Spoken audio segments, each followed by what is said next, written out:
parte aqui que a gente Uhum. conversou aqui para gravação, tá? Ó, já comecei a gravar aqui. Aí você. Então, pessoal, Ah, sim, aí como ficou deixa eu compartilhar a tela aqui, que aí fica até melhor pra gente. Então, pessoal, eu estava vendo com o Fabrício aqui, resumindo, né? Porque a gente não começou a gravar, né? E aí, quem não está na aula vai perder essa explicação aqui. Então, eu vi que vocês têm aula na terça e na quarta, né? Momento presencial. Daí, eu mais o Fabrício, a gente deu uma ajeitada aqui no horário aqui, junto com o instrutor orientador aí. E daí a gente pegou esse horário, esse da segunda-feira, né? Porque aí vocês têm a opção de poder estar acompanhando, quem puder, obviamente, né?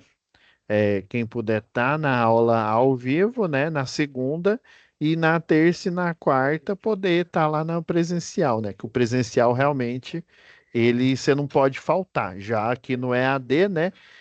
Você não tem a obrigação, né, de estar ao vivo, mas se você puder, né, até para tirar dúvida, alguma dúvida que você tiver, seria até interessante, tá? Aí foi isso que a gente tinha falado aí. Pois não, Edivan? Pode falar, Boa Edivan. noite.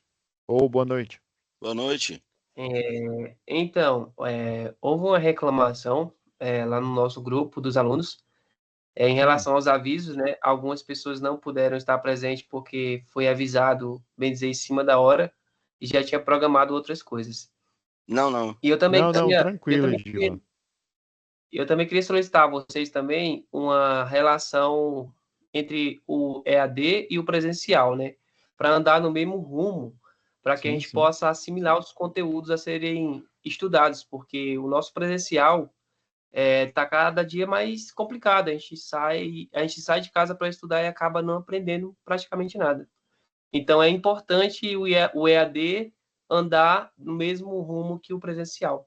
Sim, sim, sim. Não, Divan. Essa parte aí, nós até a gente reuniu hoje à tarde, eu participo de um alinhamento, né? Inclusive até o Pablo também participa.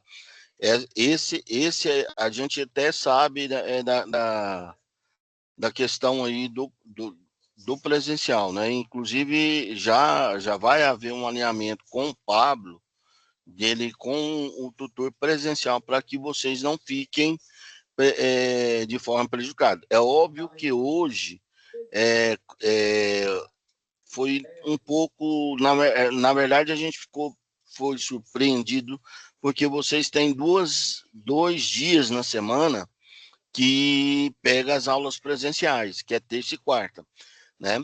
E aí, na semana passada, nós estávamos ainda tentando entrar no EAD, né? Só que aí, quando foi ver, realmente o Pablo não estava, não ministra aula só, e é o único horário que ele tinha seria na segunda-feira. E aí, o que que a gente vai fazer hoje? A gente vai, ele já vai, né? No caso, está passando, pós essa semana ainda, né, não amanhã nem, porque está muito em cima. Eu acredito que até no máximo na semana que vem, já na terça e na quarta, ele já estará alinhado com o tutor aí presencial, né? Porque nós a única, até para a gente organizar, como você falou, foi muito em cima realmente, né? Mas a gente já vai passar toda semana, toda segunda-feira, é nesse horário a web de vocês. Teve sim algumas colegas sim realmente falando que tinham outros compromissos, outras situações, mas pode ficar tranquilo que o Fábio, ou melhor, desculpa, o Pablo já está alinhado, né? Ele vai realmente dar um esboço e vai colocar. A gente está gravando justamente para que os outros não fiquem prejudicados nesse sentido aí, tá? Isso mesmo.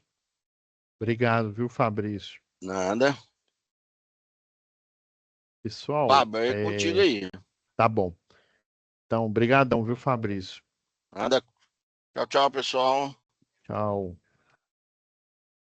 Daí, pessoal, eu já disponibilizei essa aula, eu não gravei, tá? Na semana passada, só para vocês saberem, tá?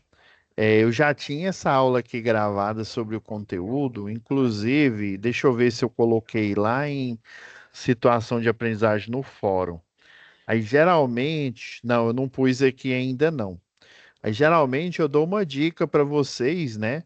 E aí, o primeiro tema é sobre o fórum de discussão, tá? E aí, vocês depois dê uma olhada aqui.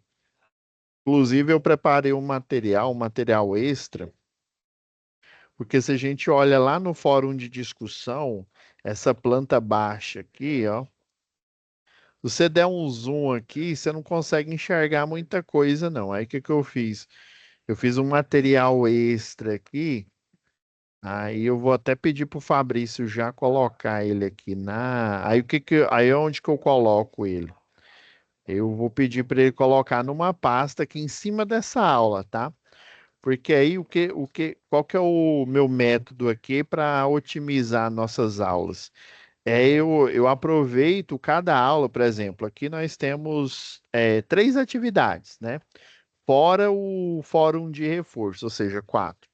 Eu gosto de todas as aulas, pelo menos numa delas, a gente discutir, né, e fazer uma análise de cada atividade, ou seja, na primeira do fórum, aí para vocês não ficarem desassistidos, eu já tinha essa aula gravada aqui, já deixei para vocês, tá bom?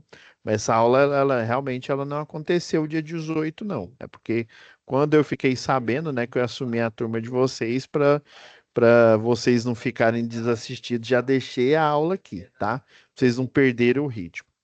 Agora a de hoje vai ser para análise da atividade 2. Aí geralmente eu faço uma pastinha, tá, pessoal? Aí como eu assumi a turma de vocês já no final do módulo, né? Só para a gente ficar alinhado aqui também, né? E daí eu vou alinhar com o professor de vocês. Essa é a última UC. Eu vou ainda olhar, tá? Se vocês já enviaram, porque eu nem sei, eu ainda tenho que olhar os relatórios de nota, tá? Do outro professor. Da UC5, né? Vocês começaram esse módulo específico 1, né? Com instalação predial. Aí eu já fiz até a pasta aqui para eu saber aonde que eu vou procurar aqui, né? Porque tem um sistema aqui que a gente olha, porque o professor ele termina a disciplina, né? E vai baixando os relatórios de nota. Aí, às vezes, um ou outro, né, teve dificuldade, deixou de fazer atividade. Aí o Fabrício entra em contato, né, para ver o que que aconteceu, ver se está tendo dificuldade, até mesmo para você fazer recuperação, né? O objetivo é a gente dar total assistência para vocês, né? Tanto aqui a Unidigital, né? Quanto a unidade de vocês aí, a de Mineiros aí, a unidade presencial, tá? Tá? Pode ficar tranquilo que vocês não vão ficar na mão, pessoal. Então, aí para ajudar que essa UC e o módulo termina lá para o dia 23, aí já até já nessa semana eu já vou olhar se todo mundo tá com a nota tá certinha, né? Se foi feito, eu não sei se alguns os que estão aqui presencialmente, né? Se já fizeram recuperação de instalação predial de segurança e eletricidade, né? Que foi anterior, tá? Eu vou verificar isso. É, e e vou dar andamento aqui com o projeto elétrico predial. E geralmente o projeto predial é agora que, assim, vamos dizer assim, esse módulo é que você começa mesmo a, a aprender a disciplina, né? Que forma não só o eletrotécnico, mas também o engenheiro eletricista, né? Que critérios são esses que a que a NBR 5410 utiliza, né? Que algoritmo é esse? Que tem programas, né? Os programas tem o Proelétrica, tem o CAD-PRO, o AutoQ Illumine, né? Profissionalmente, pessoal, vamos supor que você seja contratado aí como projetista. Você no mundo do trabalho não vai ser contratado para fazer cálculo na mão aqui na calculadora. Os cálculos que a gente vai fazer aqui, o que a gente vai seguir na mão aqui, vão ser cálculos que vocês vão fazer aqui para aprender o algoritmo, né? Aprender o porquê que o programa ele toma algumas decisões, tá? E dentro dessas decisões a gente vai fazer um cálculo que ele é chamado de cálculo operacional, beleza? Vamos iniciar ele aqui.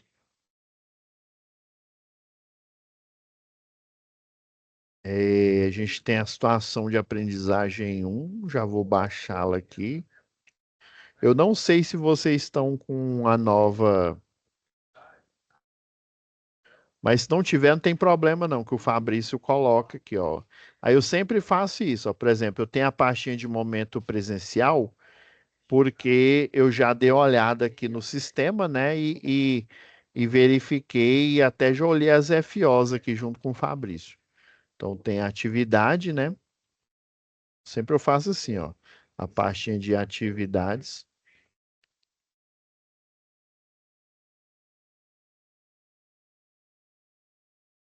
A situação de aprendizagem, né?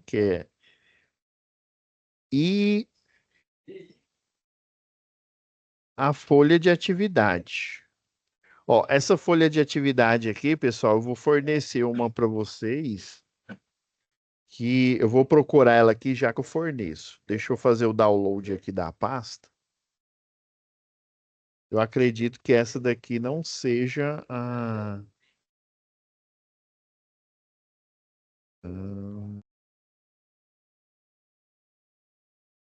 Eu acredito que não é essa. Deixa eu olhar aqui. Planta arquitetônica. É isso mesmo. É porque o cálculo operacional que a NBR 5410 recomenda, ele depende da área, até que a área tem aqui, ó. Vocês estão vendo aqui, ó, isso aqui é a arquitetura 1, viu? Quando a gente faz esse curso totalmente presencial, a gente utiliza o escalímetro, tá?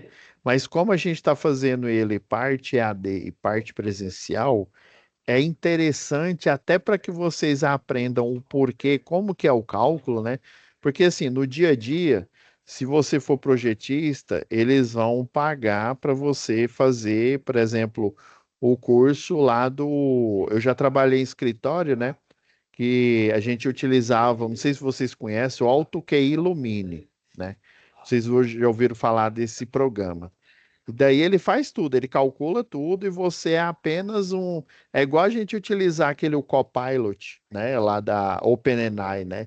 O Copilot, né? Você vira ali meio que você só está, como se diz, pilotando o manche do avião, né?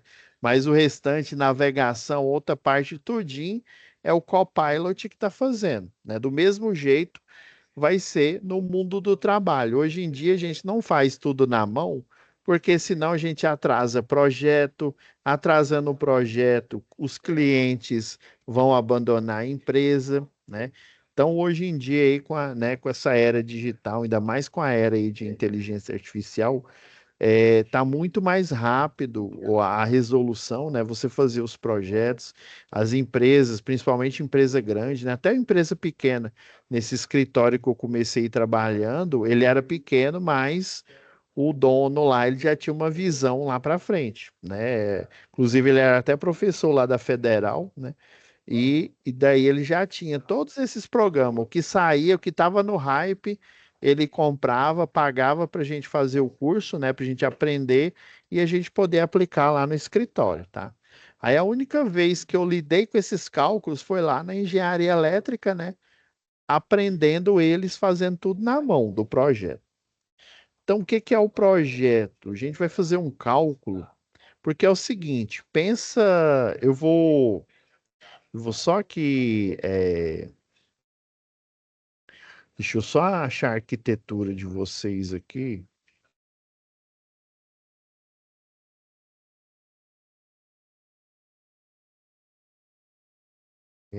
O arquitetônico, ó, são duas, porque nessa disciplina são duas arquiteturas, tá, pessoal? A arquitetura que a gente vai fazer cálculo vai ser essa daqui, ó, o arquitetônico 1. Diferente desse daqui, ó, esse que eu vou fornecer, eu vou até pedir para o Fabrício colocar agora aqui. Tá? Como já tem o espaço lá, eu consigo pôr agora aqui para ele. Ó, você tá vendo que é a mesma arquitetura, só que tem as cotas, né, que são as medidas e a área.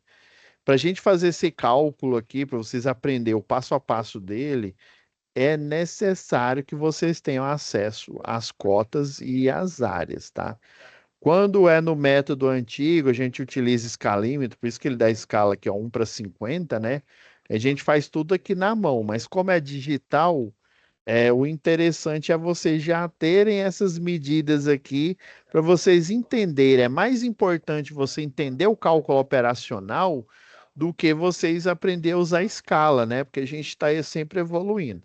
Então, essa planta eu vou fornecer agora para vocês aqui. Deixa eu só parar o compartilhamento aqui, só um segundinho,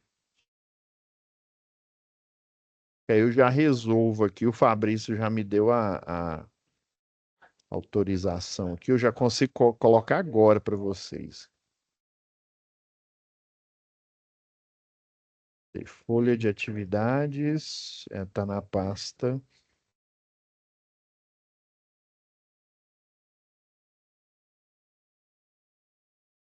Deixa eu ver se eu fechei o arquivo aqui, ó.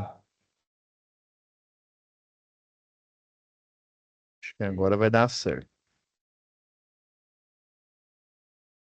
Ó, vou compartilhar novamente aqui com vocês.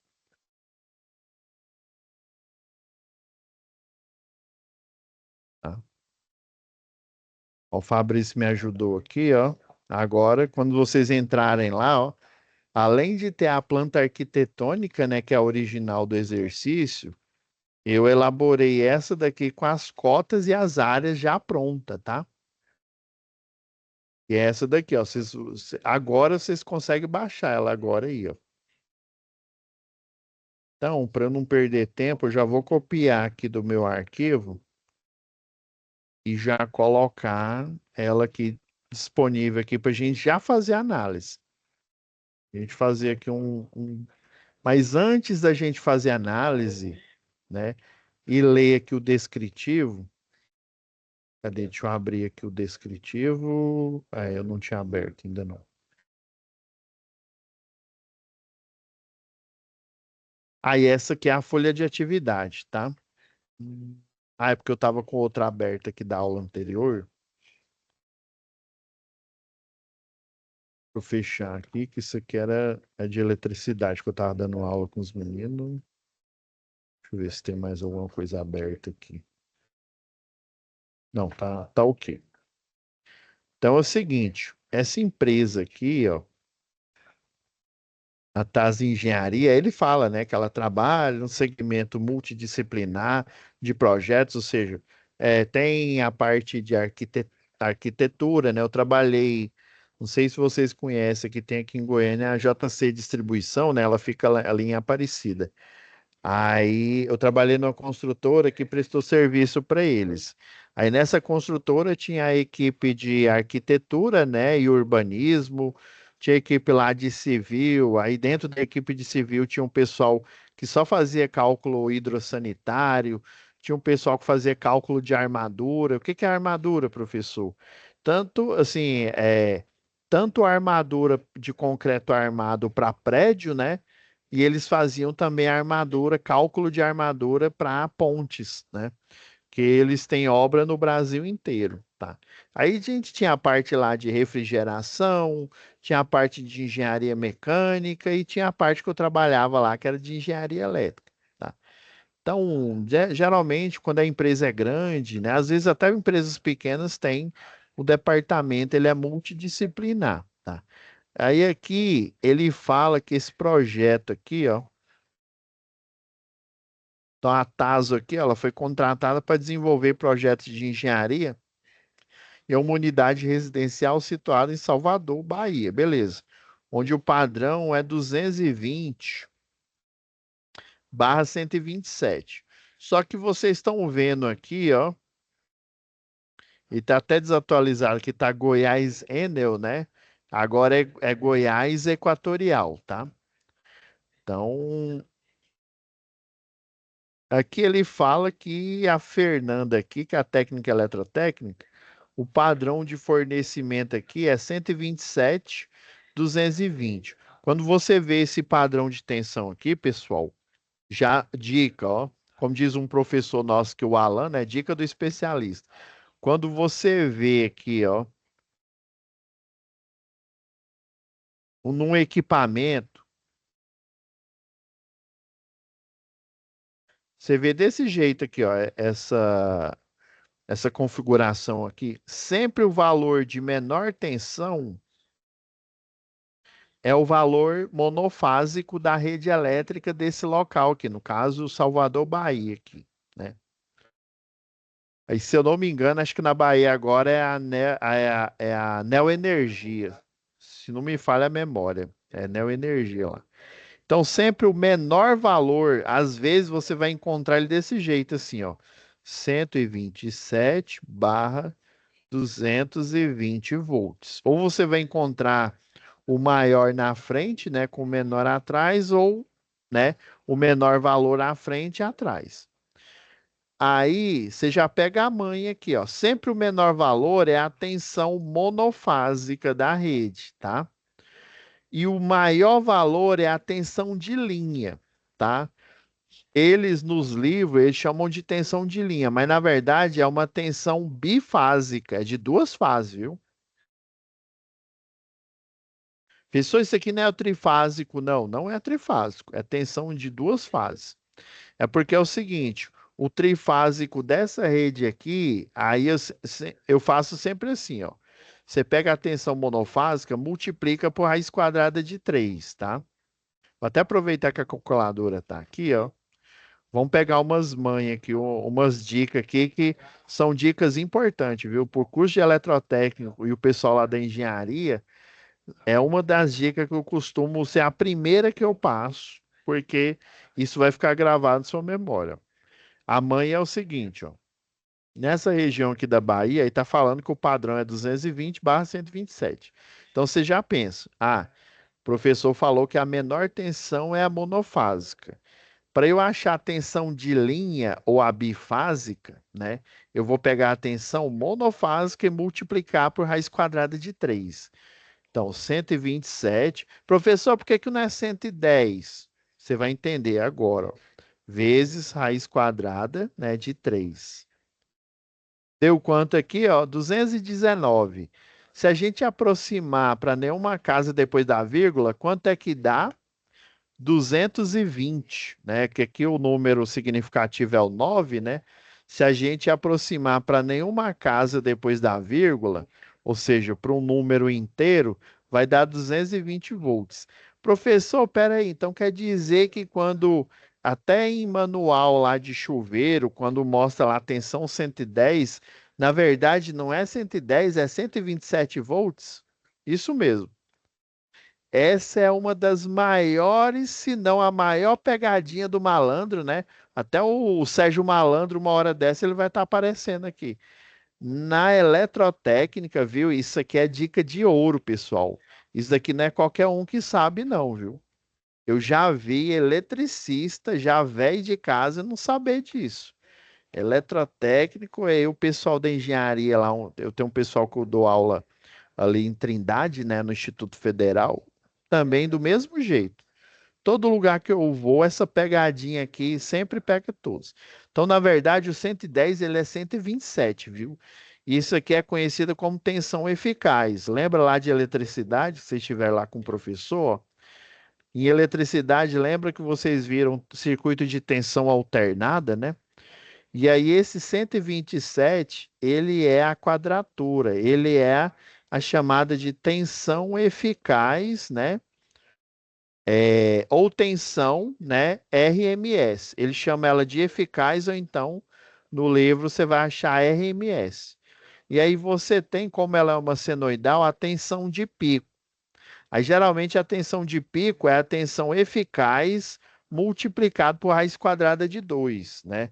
Esse daqui eu não sei de cabeça quanto é que vai dar, não. 220 dá 311.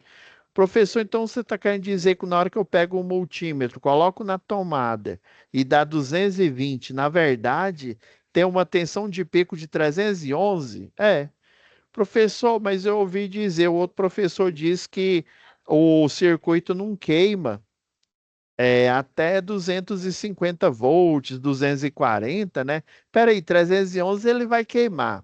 É o seguinte, pessoal, a tensão alternada, a tensão que realmente vai realizar trabalho, né, que vai ajudar lá junto com a corrente elétrica, né, na hora que você fecha o circuito, é a tensão eficaz, né, conhecida também como tensão RMS. Essa tensão aqui, a de pico, ela é uma tensão instantânea, né? Praticamente ela só aparece uma única vez. Por isso que o multímetro ele tem um circuito integrado dentro dele, né?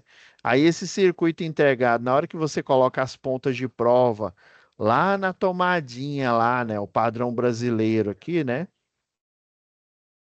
Você coloca uma na fase, outra no neutro aqui, né? No monofásico. Aí aqui vai aparecer, por exemplo, nesse caso aqui, ó, vai aparecer 127. Sempre no multímetro aparece a tensão eficaz, inclusive para cálculos, né? Os cálculos de potência que a gente faz aí no sistema elétrico de potência e para fazer projetos, né? Desde o predial, o industrial até o de sistema elétrico, a gente utiliza sempre tensões eficazes, tá? Ou RMS. Beleza. Essa é a primeira coisa que eu preciso que vocês, né, finalizem esse curso sabendo disso, né?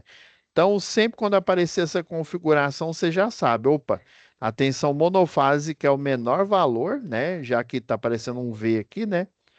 E a tensão de linha ou bifásica, aprendam, viu? A tensão entre duas fases, ela é chamada de tensão de linha. Professor, e a tensão trifásica desse circuito? Vocês viram que a gente pegou a monofásica, multiplicou por raiz de 3, deu a tensão bifásica ou de linha. A gente vai pegar esse valor aqui, ó, e multiplica de novo ele por raiz quadrada de 3. Aí a gente vai ter a tensão trifásica desse circuito, que é que deu aqui, ó, 381. Mas pela aproximação dá 380. Espera aí, professor.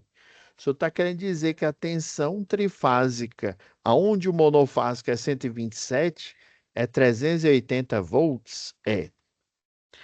Aí vocês estão vendo no exercício aqui que ele pede para você fazer no padrão Enel, né, que agora é equatorial, né? Ou seja, 380/220. Então a gente vai fazer os cálculos, né? A gente não vai seguir esse parâmetro aqui, não. A gente vai seguir esse outro, ó, o de 220/380, né? Porque a nossa concessionária de energia aqui local. Espera aí, professor, por analogia, então quer dizer que isso daqui é a tensão monofásica, a menor, né? 220, que é que a gente tem aí na tomada. A tensão de linha é 380, né? Espera aí, então qual que é a tensão trifásica nossa, na verdade? Dá aproximadamente 660 volts. Professor, eu tô com uma pulga atrás da orelha aqui, e essa pulga que você está atrás da orelha, eu também tive ela lá na engenharia, quando eu estava fazendo lá na Católica, né? Porque eu achei estranho, né? Eu via lá que tem tensão monofásica, tensão bifásica entre duas fases, né? E tensão trifásica. Beleza. Mas por que que lá na placa do equipamento, de uma lavadora, ele sempre apresenta esses dois tipos de tensão aqui? Agora eu vou te responder a mesma coisa que o João de Oliveira, o meu professor lá da engenharia, me disse. Ele falou assim, Pablo, eu também fiz essa mesma pergunta. Eu falei, tá amarrado em nome de Jesus. Eu estou fazendo essa pergunta que o professor também se fez. Provavelmente ele fez para o professor dele e aí virou um efeito dominó. Isso mesmo. E daí a resposta mais simples é porque é um padrão, viu? Geralmente a gente não coloca a tensão trifásica ali em evidência. E aí ele teceu uma teoria que eu, particularmente, eu entendi essa teoria. Ele falou assim, Pablo, essa foi a resposta fácil, a que o professor deu, é um padrão, ou seja, padrão você segue, é igual o trabalho em altura, né? O trabalho em altura a gente já considera do nível inferior do solo. Se você trabalhar até acima de 2 metros, já configura trabalho em altura. Se eu trabalhar, por exemplo, eu subir num banco, né, e ficar do nível do solo, sei lá, 40, 70 centímetros, eu não estou trabalhando em altura. Então, tecnicamente, eu não preciso de talabarte de posição, eu não preciso de cinto tipo paraquedista, eu não preciso de sistema de ancoragem, né? Toda essa parafernália aí. Mas aí, eu estava até comentando aí com a turma anterior que a empresa, né, ela pode ter um nível de segurança a mais, né? Inclusive, foi a matéria de vocês passada aí, segurança e eletricidade. Daí ele teceu uma teoria, ele falou assim, Pablo, quando você afere a tensão num circuito, né, no multímetro, você utiliza quantas pontas de prova? Pai, duas, né? Uma, né, aquela, quando é circuito de tensão contínua, né, sempre o borne com lá, o preto, né, é o negativo e o vermelho é o positivo, né? Já alternado, né? Alternado, qualquer fase, ela é positiva e negativa ao mesmo tempo. Por isso que em tensão alternada, nós não falamos de a fase positiva, a fase negativa, não. Ela é os dois ao mesmo tempo, né? É igual lá a física de partículas lá, né?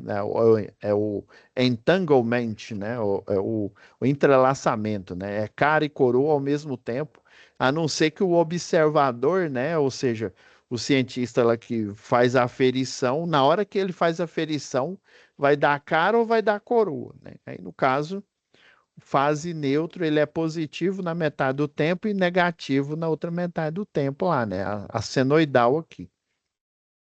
Beleza. Aí eu falei, entendi, João. Beleza, entendi. São duas pontas de prova. Aí ele falou, duas pontas de prova, você mede a fase, né? Que é o monofásico e o neutro, né? Você vai medir a tensão monofásica. E você também pode medir a fase A com a fase B, né? Fase A com fase B, por exemplo, vai dar a tensão, né? 127 com o 127 aqui, né? Vai dar a tensão bifásica, que no caso vai dar 220 volts, tá?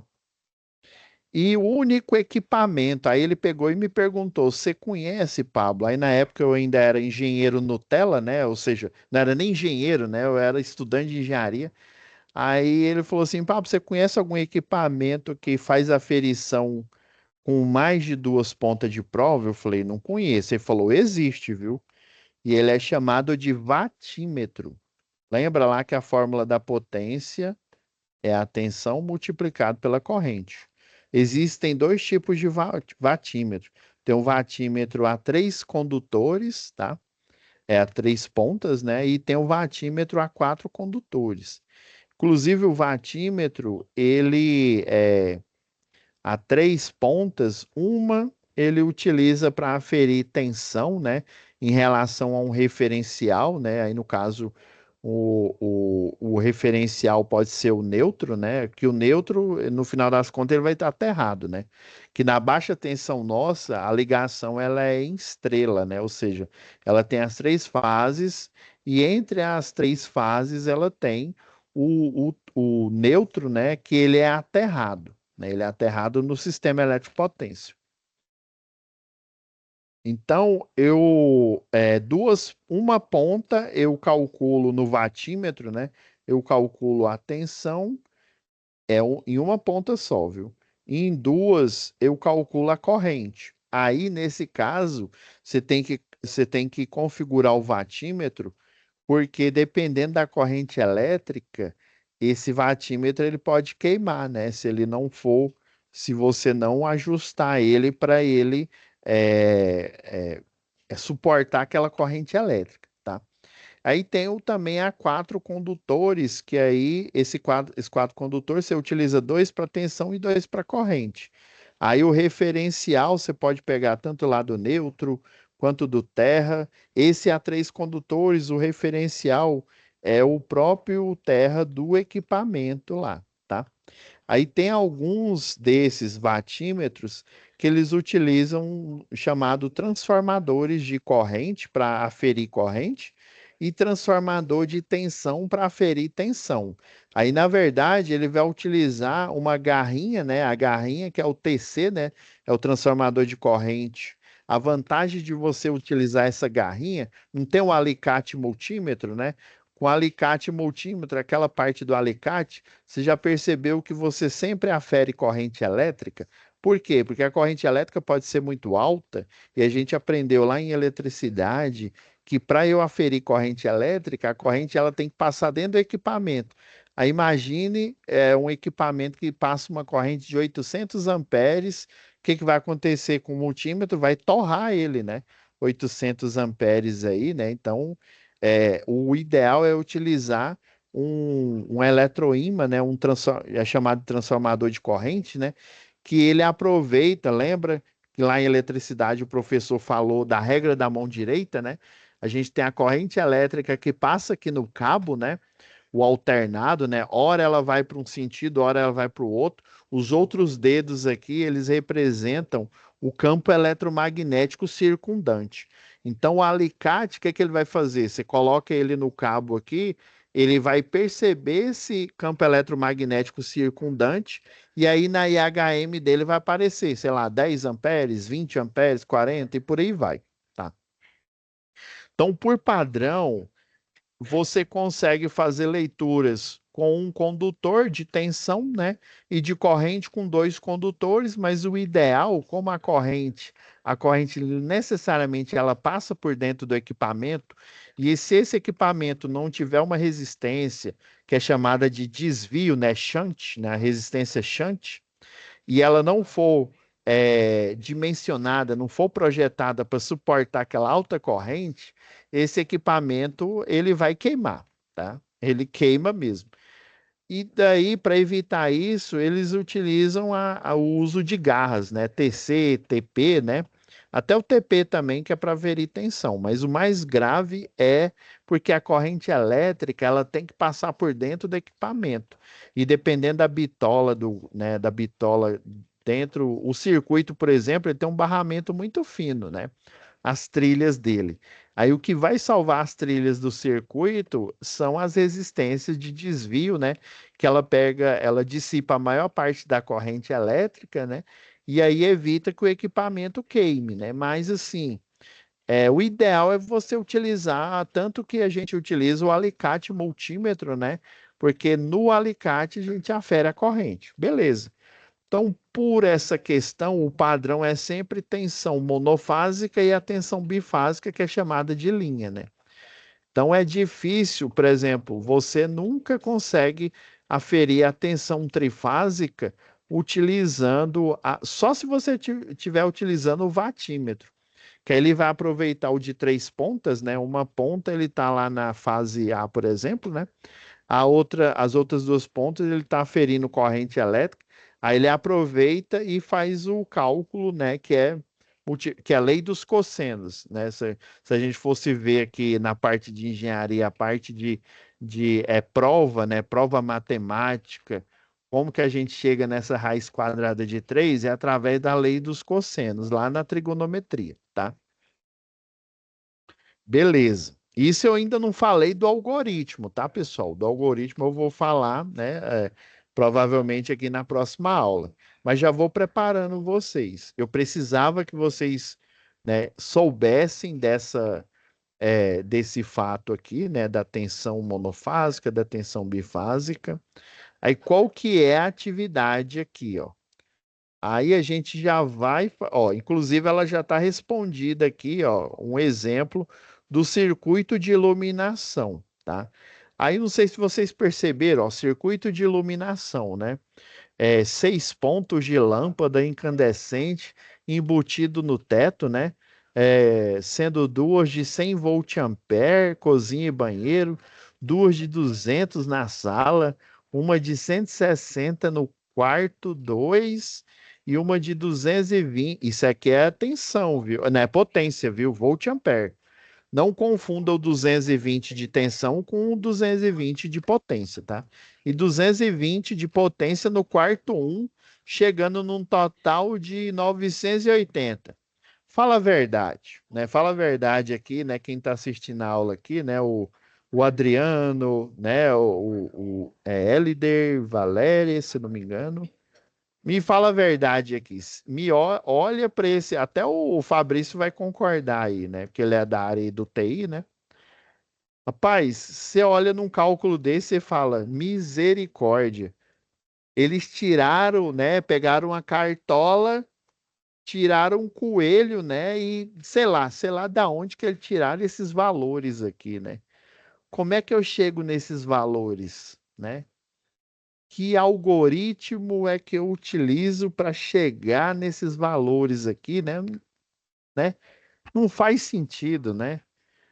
Como que ele chegou nesse resultado aqui? Isso aqui é o exemplo, viu? Aí por isso que eu já pedi para o Fabrício, liberou aí, ó, já você já tem acesso aqui. Essa aqui é a arquitetura um, viu? Para essa disciplina, nós temos duas arquiteturas. Uma que geralmente para você aprender aqui e a outra, se você quiser, você pode entregar até a terceira atividade com a outra arquitetura, tá? Então existe um algoritmo, ou seja, o que que é um algoritmo aí, ó? Vou pedir ajuda aí aos universitários aí, ó. Pedir ajuda aí ao Fabriceira que está aí, né? O algoritmo, ele é uma instrução, né? Inclusive essa instrução, eu poderia dizer que é um tutorial, né? Vamos pegar a era da internet ali. Então, ele é uma instrução, ele é um tutorial, ele é uma fórmula, pode ser uma fórmula, né? Por exemplo, a fórmula para você achar uma progressão aritmética, a fórmula para você achar uma progressão geométrica, a probabilidade da ocorrência de um evento, que a gente estuda lá em probabilidade, né? A probabilidade vezes o espaço amostral, né? Quantas possibilidades eu tenho, por exemplo, num jogo aí de moeda, né? A probabilidade é de dar ou cara ou coroa, né? Não existe um terceiro valor lógico, ou da cara ou da coroa, né? Né? Então, como que eu, né? Que cálculo que eu faço? E no primeiro momento vocês vão achar esse cálculo meio estranho. Mas é o seguinte, pessoal, vou aproveitar esses 2 últimos minutos para deixar um questionamento. Quando eu, né, estava fazendo engenharia, aí eu comecei a ver projeto, eu comecei a ficar preocupado. Eu falei, gente, da onde que esse professor tira, né? E como que o cálculo que o professor faz é igualzinho que está lá no Proelétrica, no AutoQ Illumine. Como é que é? Porque eles estão seguindo a mesma regra. Inclusive, essa regra está lá na NBR 5410, tá? Aí eu fiz um compilado aqui para gente, né? Dessa regra aqui. É porque é o seguinte: pensa você, projetista aí, né? Fazendo o projeto dessa residência aqui. Isso aqui é uma residência, viu? Já dando spoiler aí. Tem essa sala aqui, né? De 27,55 metros quadrados, tem a cozinha. Beleza.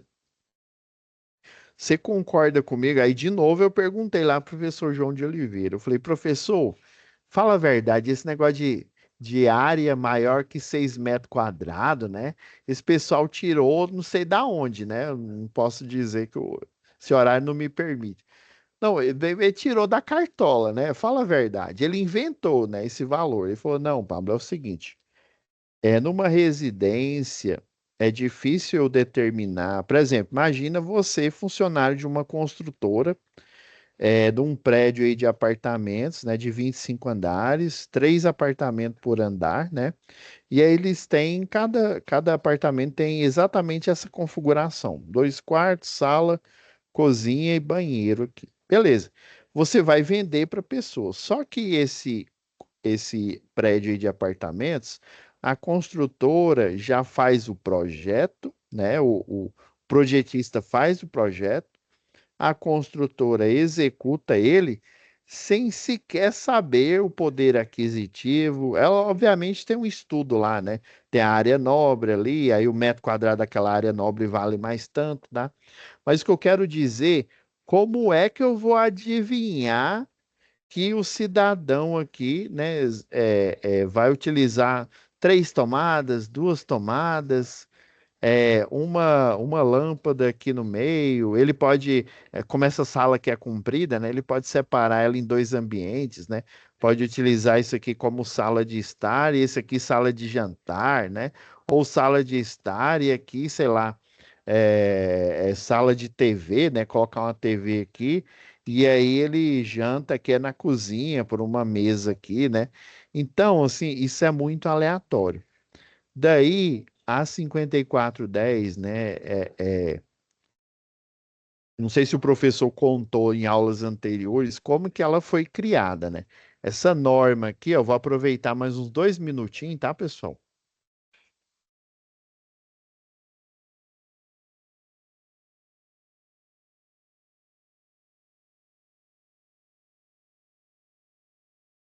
Aqui, ó. Essa norma aqui, ó, já vou dar a letra da verdade aqui, ó. Essa norma aqui, como é que ela foi criada? Ah, professor, deve ter sido num laboratório aí, né? O Laboratórios Stark do Brasil aí, né? Professor Pardal e companhia, todo mundo de jaleco, fez um monte de experimento lá e criou essa norma. Não. Na verdade, essa norma aqui é Ctrl+C, Ctrl+V, é cópia. É cópia de quem, professor? De uma norma internacional. Por isso que ela vem aqui, ó, com a tradução do inglês aqui, ó, Electrical Installations, né? Meu inglês é meio João Santana, viu? Vocês me perdoem. Electrical Installations of Building, OV, né? Low voltage, né? Então ele está querendo dizer, numa tradução literal, né? Que são instalações elétricas de construção, né? De construções, né? De edificações de baixa tensão, né? Aí a gente traduzindo aqui são, né, traduzindo aqui para o português, instalações elétricas de baixa tensão. Pera aí, mas o Brasil nem para ter um laboratório, mas não tem um tal do Inmetro, professor, calma. O Inmetro é outra coisa. Né, a Associação Brasileira de Norma Técnica, na verdade, isso aqui não acontece só no Brasil, isso acontece no mundo todo, tá? Existe um órgão que ele é chamado de I3E, tudo no que tange a engenharia elétrica, automação, computação, telecomunicação, tudo que tem sinal elétrico, seja sinal elétrico para fornecer energia ou sinal elétrico para enviar dados, né? Ondas AM, ondas FM, tudo que tem eletricidade, o I3E ele regula. Professor, como é que nasceu esse tal de I3E? O I3E, na verdade, ele foi criado há muito tempo atrás, né? Antigamente lá nos Estados Unidos, né? Para variar dos Estados Unidos, as faculdades, né? As universidades, elas têm, toda universidade tem um centro acadêmico. Aí o centro acadêmico você tem, né? Os alunos que fazem a graduação, né? Nas engenharias, por exemplo, né? Você tem os cursos de pós-graduação, né? Lato sensu, né? São as especializações, stricto sensu, que são os mestrados, né? O doutorado. Então, e esses artigos científicos também, né? Que a gente tem aqui também no Brasil. Então, com o passar do tempo, desde 1900 antigamente, viu? Desde lá da época aí até mesmo antes da época do Tesla. Esse I3E, ele foi fazendo um compilado, né? Todas as universidades, elas foram acumulando monografias, estudos, né? Esses centros acadêmicos, eles viraram empresas, por exemplo, acho que foi do MIT, um pesquisador lá, um físico, né, e os colegas dele, eles descobriram, por exemplo, o transistor, tá? Na época só existia válvula, né? E aí, válvula, o problema da válvula é que ela gasta muita energia e também ela aquece muito. Você acha que um processador aquece? Pega uma válvula ela vai consumir muito mais energia que um processador, que um microcontrolador, e ela aquece muito mais. E, inclusive, ela é muito maior do que um processador, do que um microchip. Aí, só para vocês terem uma ideia, nessa época eles criaram um transistor aí e tal. Então, o I3E, ele tem material para dar e vender. E aí eles criaram essa organização aí, acho que ela é não governamental, se não me falha a memória. E todo quanto é padrão de engenharia, isso relacionado à elétrica, viu? Relacionado a civil, outras coisas aí, mecânica e tal, aí já é outro órgão, mas é semelhante ao I3E. É Instituto de Engenharia Elétrica, alguma coisa lá, né? Então, esse I3E, o que que ele faz? Ele pega toda essa base de dados que ele tem e ele vende para os outros países, né? Vende para a África, vende para a Europa e por aí vai, né? E daí esses países compram o direito, traduz para a língua deles e aí vira as normas, né? Norma inglesa, né? Norma norte-americana, norma africana, norma não sei o quê, entendeu? Então foi assim que criaram-se as associações, né? No caso a nossa, que é a brasileira de norma técnica. Aí então quer dizer que o presidente lá do, sei lá, o Getúlio Vargas, né? Getúlio Vargas, na época, né, antes de ter 5410, ele comprou a norma, a Associação Brasileira batizou ela de 5410, deu um número, né? E aqui no Brasil ela é chamada de NBR 5410, tá? Em outros lugares, inclusive no original, ela tem um outro número, né? Um outro nome, né? Tem um nome em inglês e outra numeração, outro código. Aqui no Brasil é esse código aí, beleza? E essa norma, então, ó, se ela é um produto de um de um CA, né, de um centro acadêmico, de uma faculdade, então para ela ter sido criada, foi utilizado principalmente o método científico. Então, o método científico, aí eu volto à questão que o professor me explicou lá. Ele falou, Pablo, é o seguinte, provavelmente esse cálculo, eu também me fiz essa pergunta. Ele falou assim, provavelmente esse cálculo ele utilizou o método científico. Aí, como é que você utilizaria o método científico para chegar nessa área de 6 metros quadrados, por exemplo, que é o número mágico que a gente utiliza no algoritmo? Eles podem ter pego as residências, né, como é lá dos Estados Unidos, né, as residências, feito um cálculo lá de distribuição, né, usando aquela curva de Gauss aí, né, utilizando desvio padrão também, lá na parte de estatística, e chegaram que uma residência média aí, né, a carga alocada, o que quer dizer isso?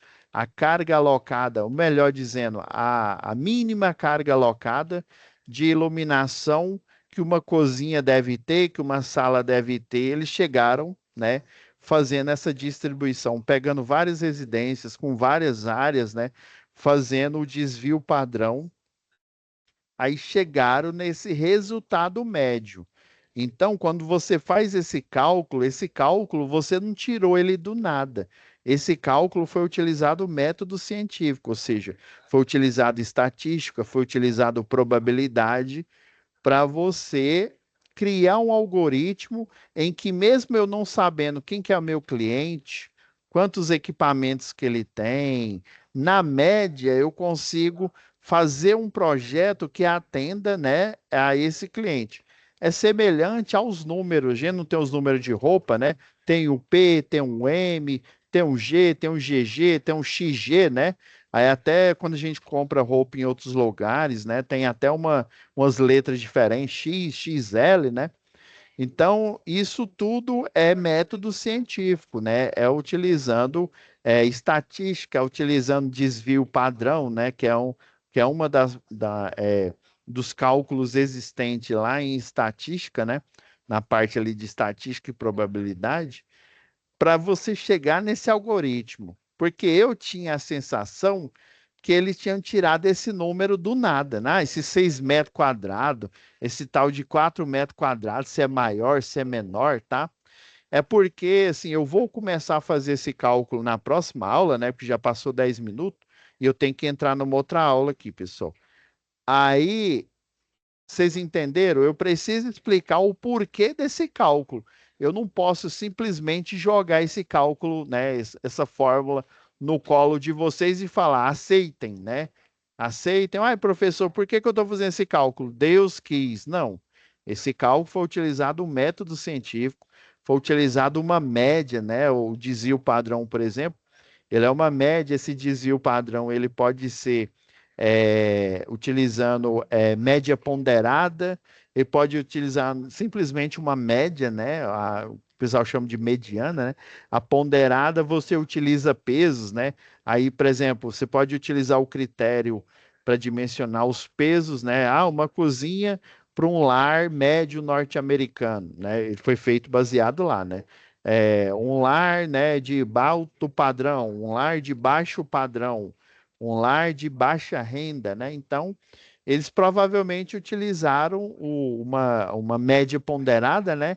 Em que esses pesos, eles são uma residência, uma cozinha para alto padrão, uma para médio padrão, né? Classe média, vamos dizer assim, né? E a classe mais baixo. Eu estou chutando esses três, viu?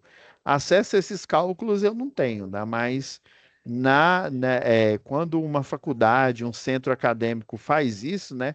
Sempre é pautado no método científico, beleza? Pessoal, eu vou parar aqui a gravação de hoje, que eu já tenho que entrar em outra turma aqui. Mas aí eu tenho algumas aulas extras e eu vou colocar essas aulas extras junto com essa aula de hoje, tá? Para vocês não perderem, beleza? Alguma dúvida aí, Adriano, Wellider? Tá?